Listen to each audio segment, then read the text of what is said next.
If we take the idea at face value that the body can only absorb 20 grams of protein per meal, it is decidedly false. It is very clear that the body can easily absorb more than 20 grams of protein per meal. What people mean is they're talking about protein synthesis. So let's get our terms straight here. When protein goes into your body, it first has to be digested. Digestion basically means it's broken down into pieces that the body can absorb into the body.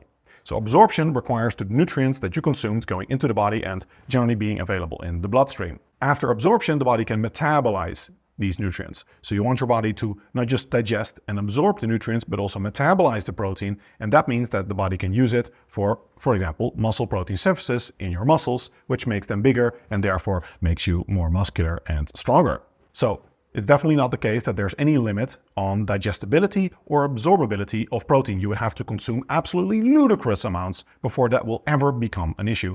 The body's energy harvest is exceedingly efficient and the body has no problems getting all the protein as well as all the calories from the food that you eat. So absorption is really not an issue. What is an issue is muscle protein synthesis. And here, there is a lot of truth behind this idea that after 20 grams of protein, at least high quality protein, such as whey protein or dairy protein in general, there is very little additive effect anymore of going higher up in protein. As you can see in the graph here, after 20 grams of protein per meal, there is essentially no further stimulation of muscle protein synthesis, especially not at rest.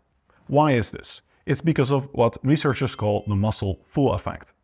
As you can see in the graph here, if you just keep pumping in amino acids into the blood, then at some point your body's not going to respond to that anymore. The body will be refractory to it. And the mechanism there is essentially that you cannot eat your way to the Mr. Olympia.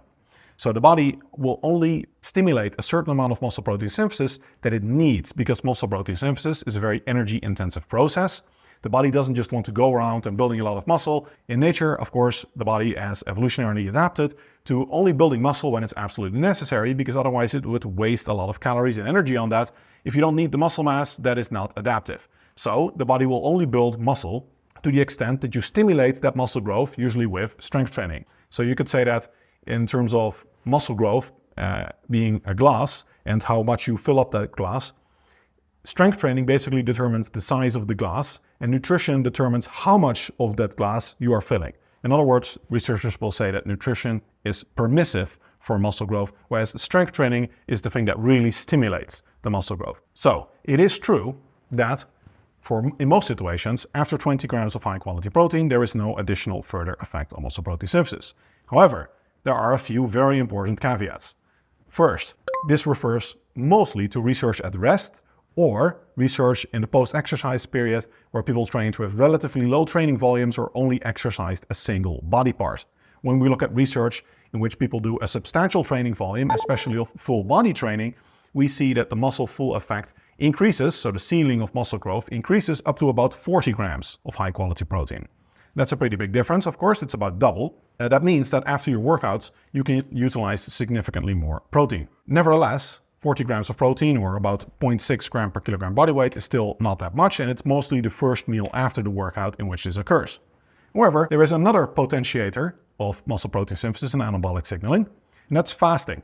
After longer periods of fasting, we see that anabolic signaling can reach higher levels than before. This makes sense in terms of the body having a greater demand for muscle protein synthesis when it didn't have a lot of muscle protein synthesis in a period before. Whereas if you keep flooding it with amino acids, then you'll see that the body has the muscle full effect and it becomes refractory to further stimulation with amino acids. So again, makes perfect sense from an evolutionary point of view. If you were starving in the period before and you now get access to a lot of protein, then the body will use that protein to repair all the muscle and the lean body mass that was lost.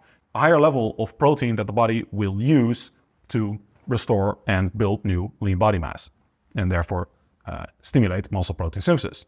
We also care about muscle protein breakdown. And there are a few studies that find that while you don't stimulate more muscle protein synthesis beyond 20 or 30 grams or 20 or 40 grams of protein, depending on whether you're at rest or after a serious training session, we see that muscle protein breakdown levels do increase past that point. Now, muscle protein breakdown levels, they don't change as much as muscle protein synthesis levels. Muscle protein synthesis levels are the principal driver of changes in muscle mass and total protein turnover and net balance levels.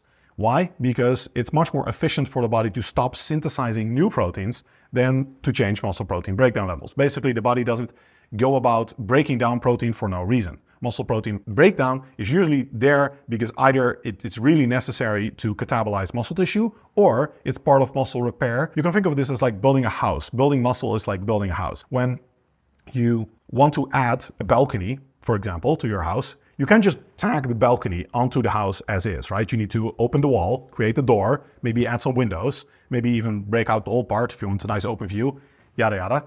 So it's just like that with muscle growth. You can't just add a piece of muscle on top of it. You first need to remodel the tissue, and that involves some protein breakdown. So, long story short, muscle protein breakdown levels, they are not nearly as high as synthesis levels, and they don't change as much. So the practical utility of this isn't major, but there is research indicating that there will be a net further increase in muscle growth potential, even beyond 20 to 40 grams of protein per meal, because of a further reduction in muscle protein breakdown, even when muscle protein synthesis is already pretty much maximized. So, theory aside, what do the actual data say? Well, we have a few studies on training frequency, and generally the trend is that we don't see these clear effects that you would expect based on the ceiling of muscle protein synthesis for muscle growth, for long-term muscle growth in studies. For example, one of the best and most interesting studies I think on this that we have is the Norwegian Meal Frequency Project, where they had a group of trained lifters do a training program with either 3 or 6 meals per day, all else generally equal. I would say that there was a little bit of problem with the calorie control, which we'll get to in a moment, but overall they found that the 3-meal group had better gains than the 6-meal group. They were roughly equal, with a trend towards better gains in 3 meals. That was probably because the 3-meal group had a slightly higher energy intake, but if we compare the research on protein intake to that of energy intake, we see that the effects of energy intake on muscle growth are very small, whereas the effects on protein intake are much clearer. So overall, I would say that this is pretty strong evidence that there are probably not massive benefits to consuming more than 3 meals per day, especially if you time your protein well, where you have most of your protein in the post-workout periods when the muscle full effect is delayed and you can have higher levels of muscle protein synthesis. So I think that basically sums up the whole practical application of this video.